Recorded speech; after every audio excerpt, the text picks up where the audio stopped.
All right, I don't know what time it is on your clock, but I know what I'm getting ready for. It is time for the Professional CISO Podcast with David Malicoat.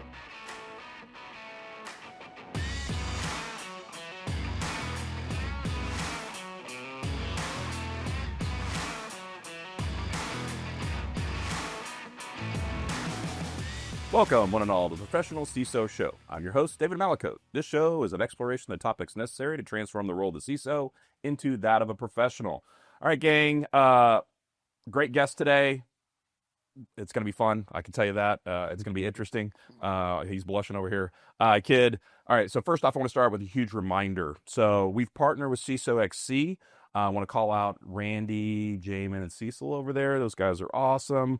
And we recently recorded at CISO XC Austin, and we're going to be recording coming up at CISO XC DFW on April 17th. So if you qualify for the CISO, I think direct report, kind of that level, the executive and deputy role, go ahead and, register on CISOXC.com.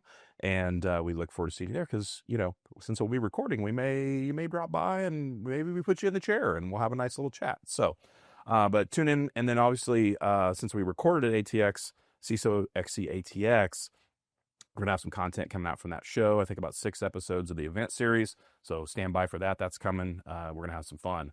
Now, I do want to give a shout out as well to the CISO XC team and all the attendees at CISO XC Austin, that's where I knew of Russell, but I hadn't really officially met him. So I'm bearing the lead here a little bit, but that's where we got connected, and we actually got to sit on a panel together. I facilitated. It was you and Sean Tuma. Yes.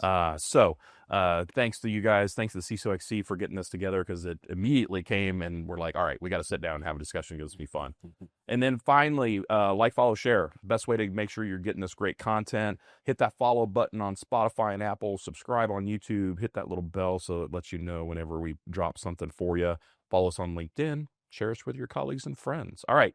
Now, I want to introduce Russell Okoth. Russell, welcome to the show. Thank you. It's good to see you again. How you been?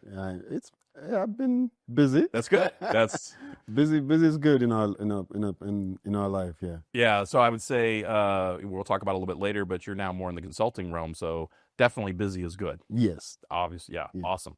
All right. So I love to start the interviews with kind of the personal story, right? And so with us, it is, I want you to connect back to, is it single digit Russell, young man out there? When did you first get connected with technology? Was cybersecurity in that view at that point in time, or did it come later? And then kind of talk me through that through the different ages up till even through your career up to now. So to kind of give me, and then, I tell people, give us your bona fides. Let us know, why would it be interesting to hear Russell Okoth talk about what he's been doing? So if you can start young, let us know. Okay.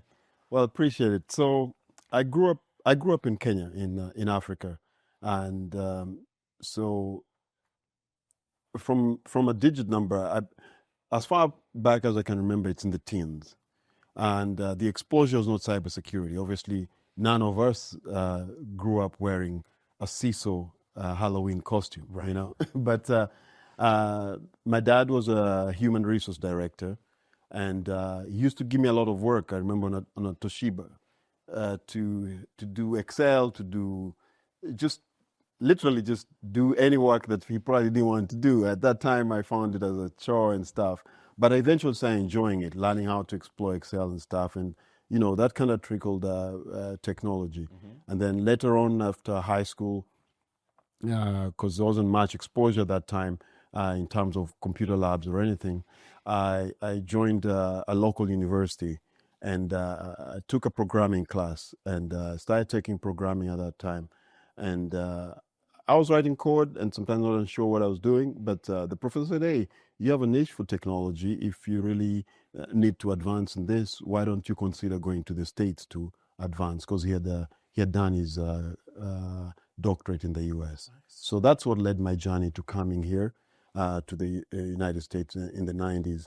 And coming in, I was going to school. I started doing help desk. And I really didn't enjoy much of the help desk. And most so I was supporting a warranty company. Oh. And that always comes with its own reputation. Yes. So I started looking around and saying, what can I do? I love technology, but I want to do something different. So CompUSA, for those who have been, I took a couple classes on proxies and firewalls, and then I interviewed with to ages. I started using Netscape Navigator to look for a job. Ended up applying to Checkpoint Software Technologies and joined them at that time. So Checkpoint was really my first dip into security, and that's around 99.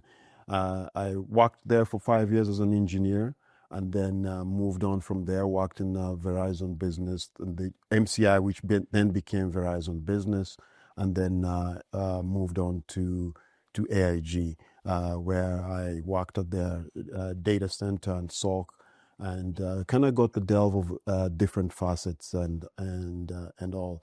Timely enough, at AIG, I was an engineer as well, so from firewall configurations to all the good stuff. Checkpoint was a good journey because I delved from VPN. I was in the encryption team and moved different encryption. The lab setups were good, and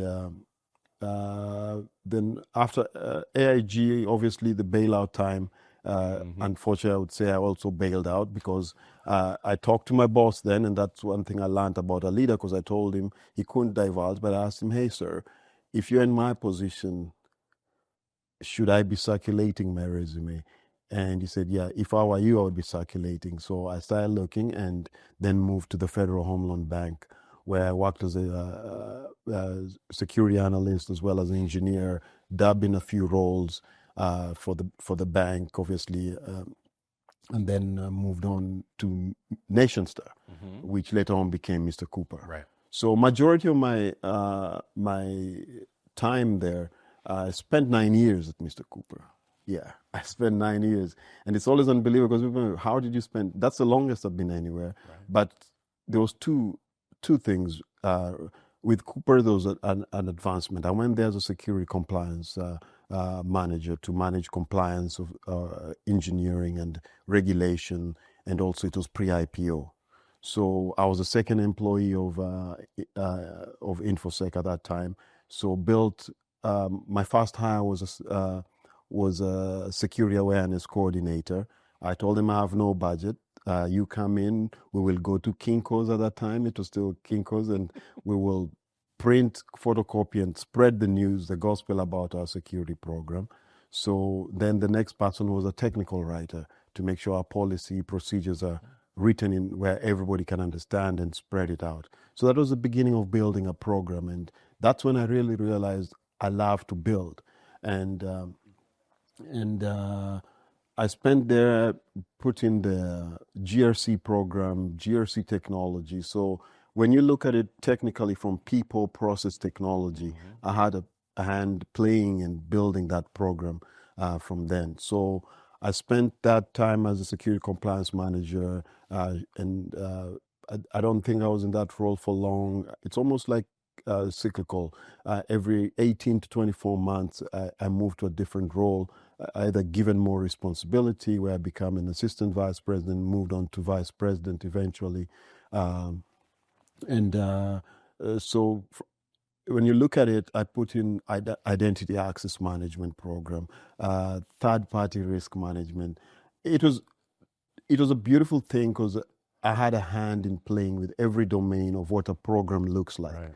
And through that, obviously, cycled through leadership and cycled through either reporting to the risk office, reporting to the CIO, reporting to compliance, and had different flavors and even objection on what works well, depending on where you report. So at that point, and I may attribute to it as we talk about talent development or anything else in the course of our conversation, but I stayed on. Mr. Cooper or NationStar rebranded, and I think it's I haven't been in many organizations, but that is one of the best rebrands that I've ever seen, because we came back and it felt like I'm working for a new company. Right. So in those 9 years, I always tell people it felt like I worked for one for 5, and then I worked for one for 4 years. And then I took on the VP role and became obviously I was a right-hand man of the CISO, and built an identity and access management program, which won an award shortly after I left. So I always claim that award. Always. Yeah, and I managed an international team, both in India as well. And with mentorship from my leader and staff, then I took on my first CISO role. So I took on the first CISO role at Apex FinTech Solutions. And that was also a great pre-IPO opportunity. And I was there for about 2 years, and the IPO opportunity was abandoned. And I wanted to have board interfacing, board experience, and from a corporate governance perspective. So that's when I took on the role at Pacific Premier Bank as the executive vice president, CISO, and also doubled up as a data privacy officer. So obviously it was a California base, so CCPA heavy, regulated, and built overall the program again. Like I said, enjoy building. So incident response, which is always top of mind, and brought that up to also other functions within security. So built a team as well, and I had my board interactions, board experience with California, with the board at Pacific Premier Bank. And then last February, to be more local, I had a high school kid graduating as well, and a budding truckster. So it was easier for me to be at home, and I had what I currently do, cyber diligent, for many years. But it was one of those one-off consultancy. Like if somebody approaches me, then I have a legit entity to hang on that liability. So I made sure everything, the paperwork, myself, I have cyber insurance, my entity, and then I took on the advisory role. So in this space, I delve in many domains, more from a strategic, and currently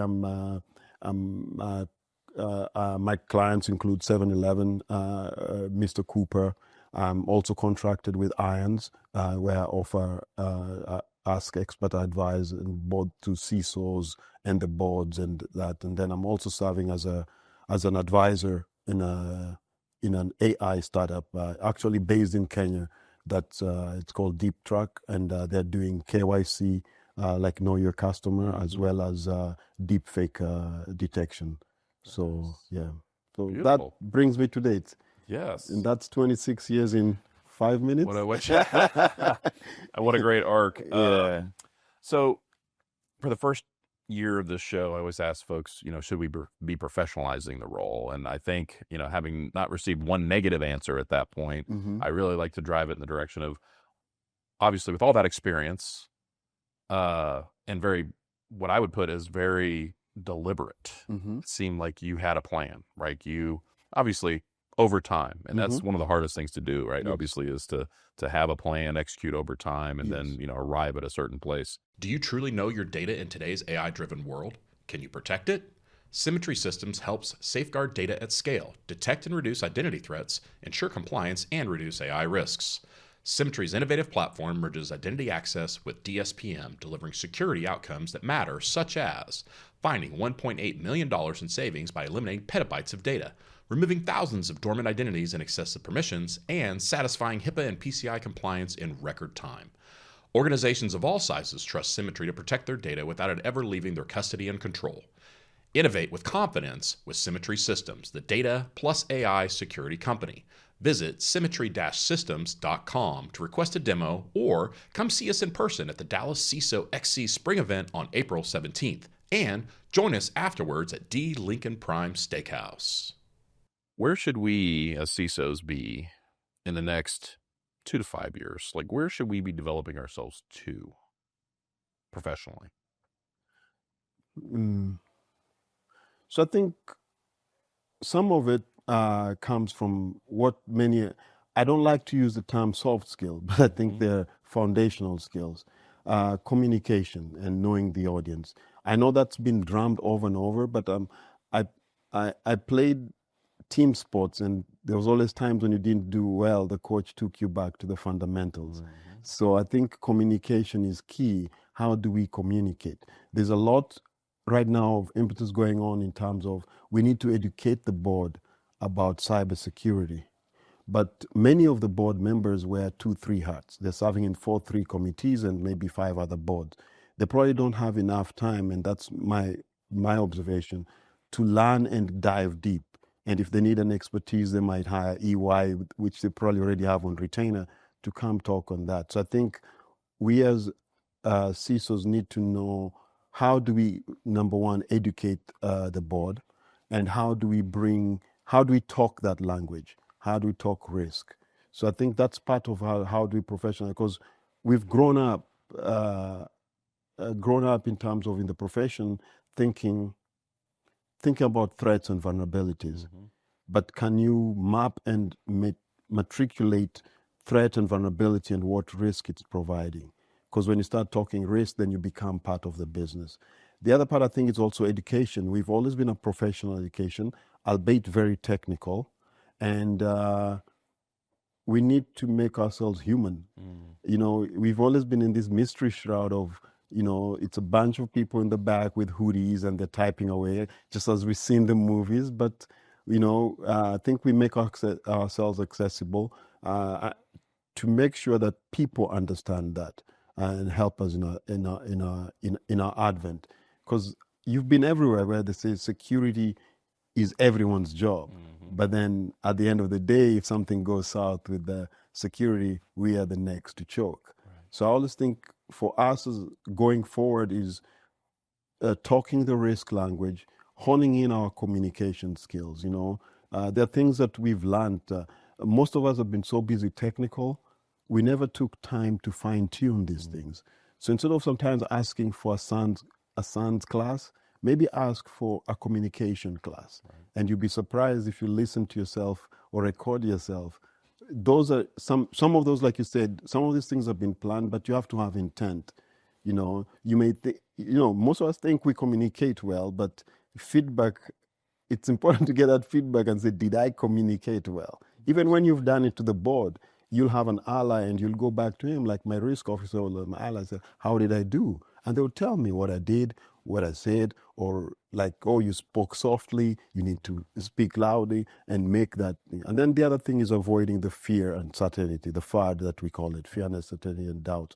We sometimes use that maybe as a tool to have people look at, fund us and do that. But I think if you show, we have to find ways, how do we show that cybersecurity is the business? It's not part or it's not there to support the business.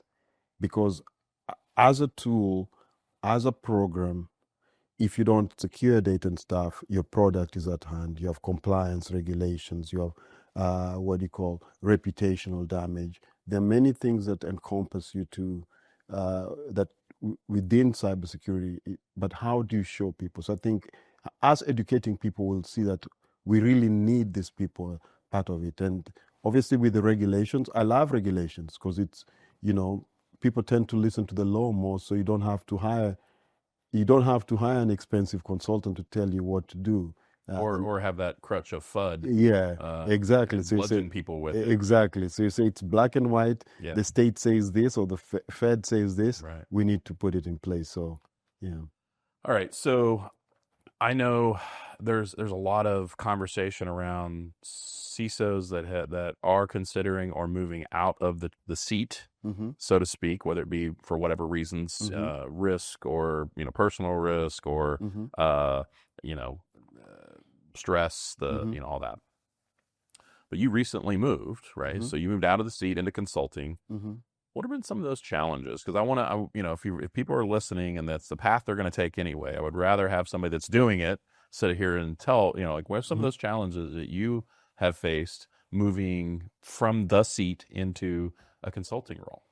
That's an interesting question, and I'm a believer in pivoting in terms of read the room, read the environment, and pivot.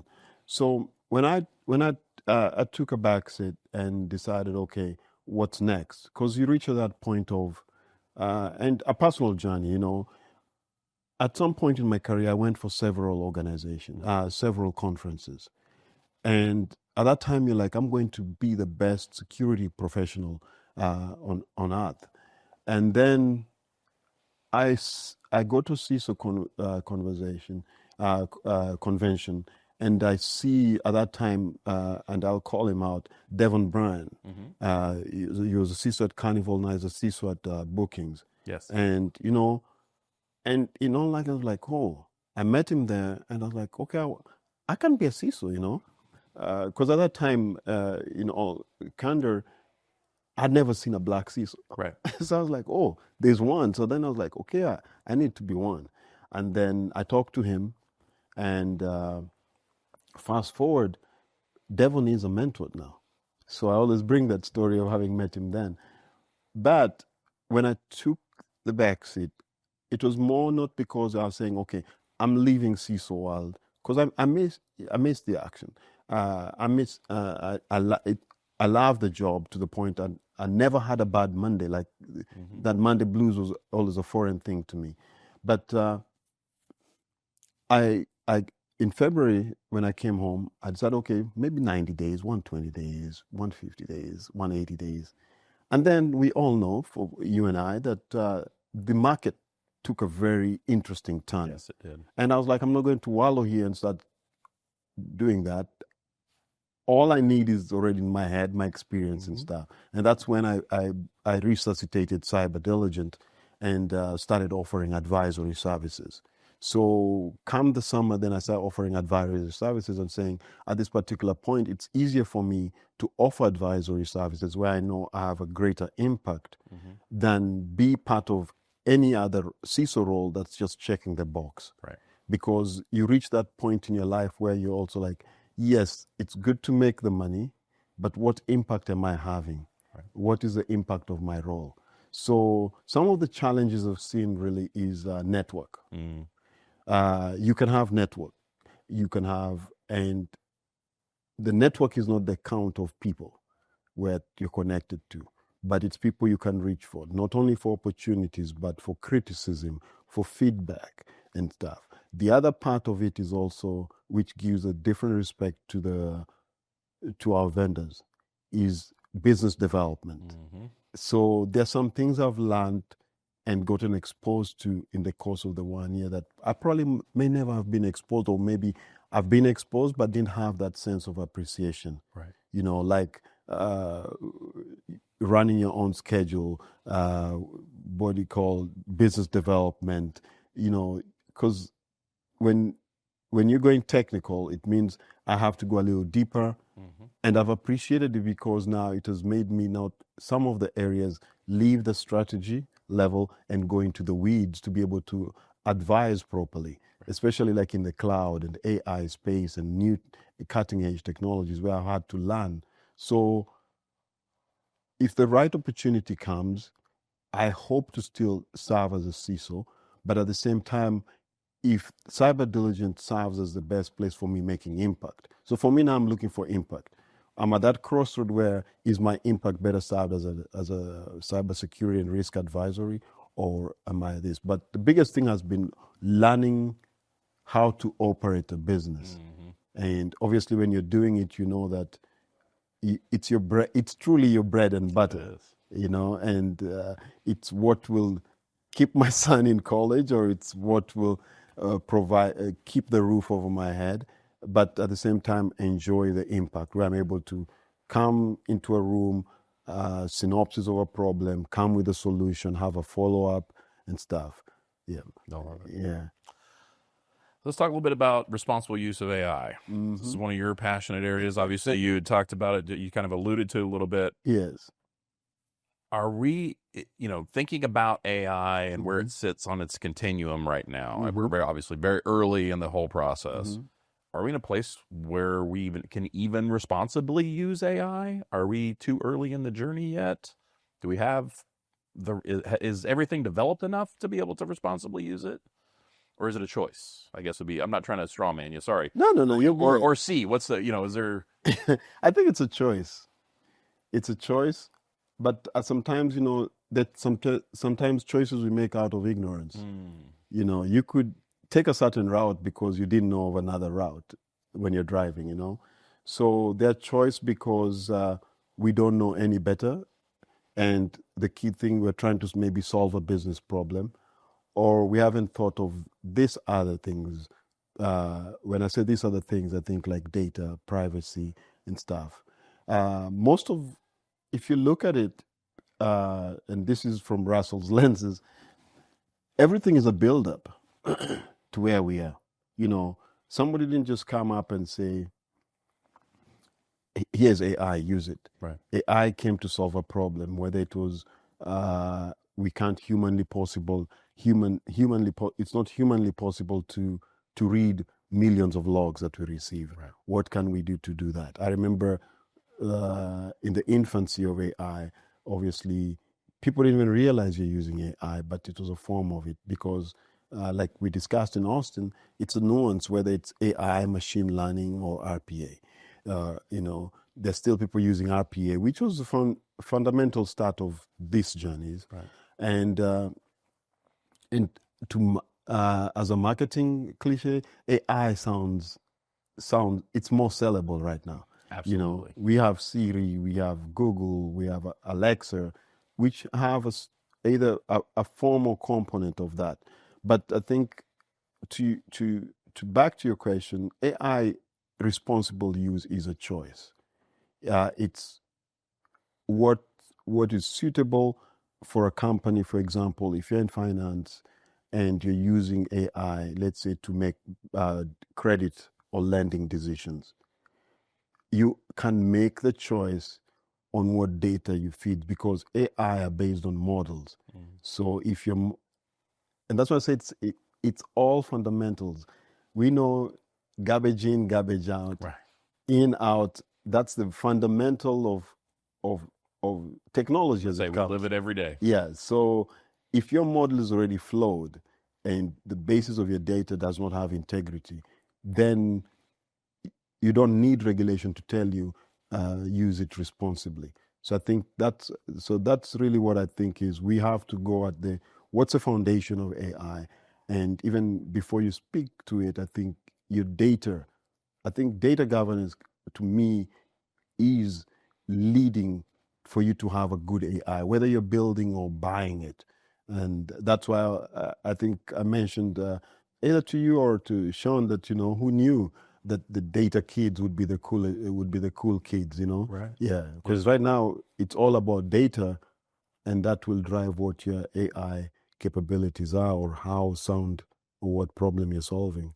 So I think we saw this a little bit at the CISO XC ATX. I've seen it in other conferences as well, so it's not specific to them, but it's this kind of general trend of CISOs kind of rolling their eyes and kind of, you see them getting tired head when people bring up AI again. Do we have a responsibility to plug into that and not roll our eyes and really learn it and be the advisors on it? Yes.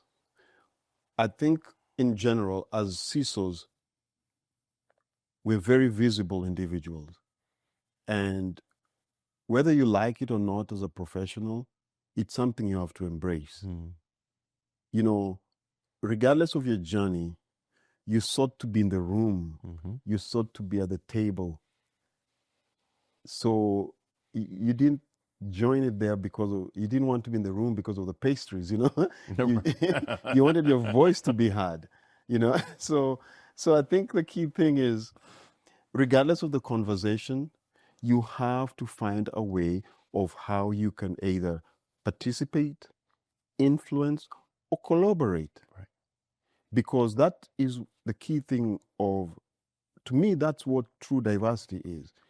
Different experiences, different mindset, different analogies. And even from an innovation standpoint, I'll give you an example. I went to a few board meetings, and all the time they started talking about ESG and ESG. And I was like, okay, what am I going to do? And I went and talked to the head of ESG, and I told him, can you come talk to my team about ESG? So they came and gave the team a lowdown on ESG, and we became on, and we ended up participating in it. Through partnership with a third party. We made sure that our computers are donated, they're recycled, they're given to. So the company ended up benefiting through something that I don't totally have, but it was a matter of connecting. Somebody had met at a conference and just making sure that, because they're called human IT, and they take on, like, for example, your corporate equipment, clean it up, give you a certificate of destruction. So we met data protection. But on the other hand, we also got credits because we're able to donate that and to recycle and give them back, because they're trying to close the digital divide. Now, if I apply the same mentality to AI, when there is a conversation, you can participate in it by maybe educating people, like you said. People are making choices, but they don't know the risks. You need to stay ahead. What are the regulations? What are the regulations coming? I always say we are like doctors. You cannot go. You have to stay relevant and on top. So that means your late night readings, your podcast. Stay aware of what's going on. That way you can at least influence, direct, or take a lead in some of the action. Because if business wants to do AI, they will do it at some point. Right. No matter how much we roll our eyes. We roll our eyes. Right. So why not get on board and have it done right the first time? Because if that baby gets ugly, it will you who will be the plastic surgeon to fix it. Absolutely. Yeah. All right. I want to hit on talent development before we get to 10 questions. Yes. Russell Okoth. So what do most people get wrong about talent development in cybersecurity? We'll start there. I mean, the show, we tell it like it is. So this is, I mean, we're not looking to poke people in the eye, but what are our words? So I tell people, don't enroll in a 45-day, $100,000 income program you ran into on Instagram. Right. It is no different than those commercials we saw when we were working second, third shifts that came to you and talked about, hey, if you need extra income, subscribe to this or call this number. Right. So those are people obviously making a ploy at it. Somebody doesn't have to take 26 years to get my knowledge. When we were coming up, I had to go to the library to get a book. And I'll be lucky if David brings back that book next week. Right. David might be, I postpone my exam and keep it for another week. Right now, you can get educated anywhere. Yeah. You can get educated anywhere, whether it's YouTube, whether it's Cybersecurity, all this, you go to Amazon, there, every other Datadog, Databricks, they all have micro learnings that you can get for free. Right. So I think with talent development, what people get mistake is you have to be the most technical person in the house. Yes, we need those hardcore engineers in our teams, but we need a diversity of people. Right. And I get a lot of inquiries, and even if you look at my Calendly, it has a mentorship link. And most of the people I talk to, they're like, how do I get into cybersecurity? And at first I always ask them, which sometimes I almost know the answer, why do you want to get? And they're like, I hear they pay good. I say, yeah, they pay decent, but how much are you looking to make? They say, I need to make me 100. I thought, okay, well, for that, these are opportunity cost. It means are you a lifelong learner? Yes. Are you ready for late nights? You probably can you do incident response? Like, hey, can you answer the phone at midnight because of this? Because those will happen. AI is not going to do that. AI will probably call you quicker than your boss would have been. And so you find that, and then what do you enjoy? Because I told them I've seen this where people ran into nursing and a lot of them left because nursing was paying well. Right. So I told them, you can make money doing anything, but the money should not be the driver. You'll make money because of the knowledge and experience you've acquired eventually.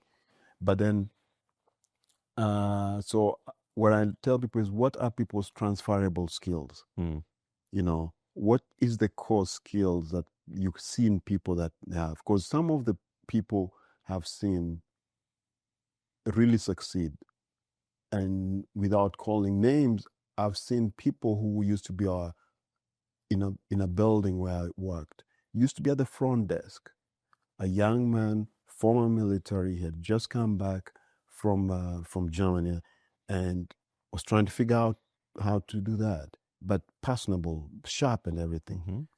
We started pouring into him, and boom, next thing he was sitting in our SOC. Next thing he was and build up, and now he's a full-fledged career. This is 15 years later in cybersecurity. Another example that I'm very proud of to date. My first hire that I mentioned as a security awareness, they took my position and currently doubles up as a chief of staff. So over time, you have to develop people. What I tell my fellow leaders is, don't be afraid to develop somebody because you think they're going to leave. Mm. That's, I think, is our biggest fear. I agree. We see a talent and we're going to leave. I tell them, as a leader, be prepared to lose somebody. Absolutely. If they're leaving for a better opportunity, it means you gave them the opportunity to grow, and that's what you take pride in. I told him, it's like being a parent. At some point, your child leaves or your child chooses an independent route. You should be proud of it. Yes, there is the murky feeling of, hey, I'm losing. A little bit of selfishness. Yeah, there's always selfishness, and you have to recognize that. But I think talent development is looking at people's personality and then looking at our domains. Analysts and staff who can fit in GRC, who can fit in, who can fit in maybe contracts, who can fit in that. There are different personalities who can fit into that. But then, like you said, you have to create a plan. Mm-hmm. Yeah, we are so busy as leaders in the weeds that you're not taking time to build and even work with your team to tell them, where do you want to go, or what are the paths you can take. So I think that's where I think I don't know if I'm answering the question. You are. But no, actually, I think you've done amazing. I think that's where we need to do more. It has to be deliberate. It's not like, hey, take this class. Like, no, you want to be an engineer, this is your path. This is your path. Yeah. And I think we had a really bad, I don't want to say rap, it was rightfully so. We were on a trend where we were not developing people. Mm-hmm. It was mercenary labor and talent, right? Uh-huh. And then we weren't, because we were afraid they were going to leave. I see that trend changing, which I think is a positive, right? Are we there yet? No, but I think I see it changing, because I think our level, our generation of leaders are going, wait a minute, we can't repeat that. We can't do that again. Yeah. So because more and more we're asking for budget and we're getting budget, and rightfully so, whether we're being given budget, because it's also becoming a retention issue. Yes. If you don't have a training budget and the next person has a training budget and maybe even offers 5,000 or whatever amount less than you, rest assured somebody's going to take that lesser paying job, because if they're going to offer him son's training that's almost 10,000, the person comes out on top. Right. Yeah. So I think it can also be a what do you call, a retention tool. You can kind of water down your attrition rates, because you're training people, you're developing them and giving them that. And I think talent development is not that you have to take them to a class. Are you giving them the opportunity to even like switch roles? Right. Or sometimes people don't even care for that, the money. They're about lateral movement. Oh, I'm interested in the cloud. Can I have some hours of the week? Or can I attend some meetings where cloud ideation is coming? Things like that. Yes, there are so many ways to train people other than folk money, because it was years in my career before I got a training budget. Right. But people got trained. Right. But we had to be deliberate about it. Agreed. Yeah. All right, so we got to wind it down. So we're going to do 10 questions with Russell Okoth. All right. Rapid fire? Not rapid fire. But it is, what's your favorite word?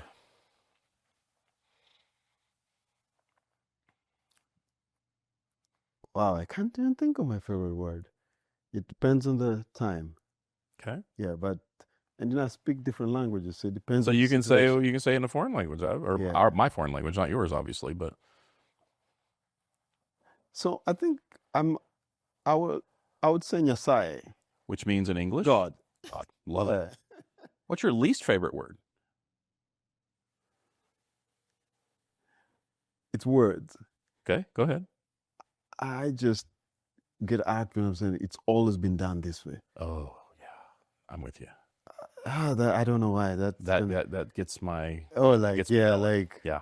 Am I in the right room? Yeah. What area of your work do you find most interesting? What area of my work do you find most interesting? Wow. Man, it changes. Yeah, right now, obviously, it's AI. You know, a lot of, even if you look at my LinkedIn learning, anything I've saved is to do with AI and governance, responsible use cases, learning about RAG and stuff. So AI, but in terms of work, it's the whole encompass, the building, Right. the working towards. Yeah, goal. no, I mean, you established that pretty clear at the beginning, so that's not surprising at all. What area of your work is the most challenging for you? Budget. Amen, brother. Convincing guys to give Amen. money Yep. for an abstract, you know? Yes. Yeah, that's some most of our organizations, we haven't quantified return on investment. Right. So it's Yep. Totally agree. how much do I spend to feel safe? Right. Right. Yeah. What sound or noise do you love?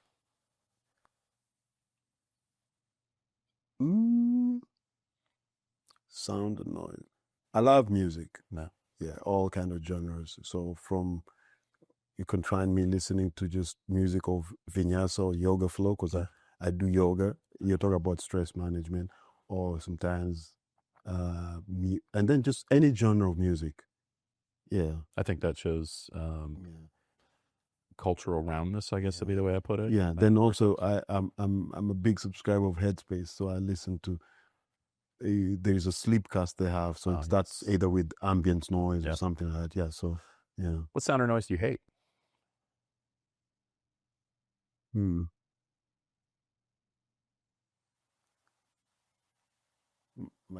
My dogs when I'm on a Zoom call. Oh yeah, amen. Yeah. Like Somebody like timely. some person comes to the door. Yeah. What's your favorite curse word? That's also linguistic, but it's I'll say shit. It's shit. Okay. So yeah. What profession other than your own would you like to attempt? Interesting. I know at this particular point. It could be fantasy. It could be like if you weren't a CISO or you weren't consulting now as a cybersecurity expert, like you had to do it all over again. What path would you have taken? My original path. My original path was actually medicine and flying. Nice. Yeah. So my original path. I wanted to do med. Growing up where I wasn't the first child of 5, parents couldn't afford it, so I didn't go to med school for that reason. And I wanted to fly, because I'd envisioned myself doing medicine, making a lot of money, and then weekends I would fly to remote areas and treat people. So awesome. Yeah, it was more philosophical than anything, but I love it. Yeah. What profession would you not like to do? What profession doesn't suit Russell?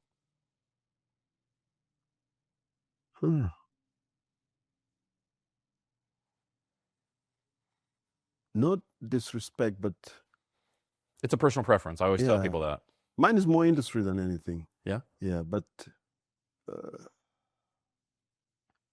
I've never thought about it. It's more industry. Like, I'll be very picky with insurance companies. Right. Because of my experience when I was help desk with warranty. So, like it. So, stay away from that vertical. Yeah. I got you. Final question. If heaven exists, what would you like to hear your God say when you arrive at the pearly gates?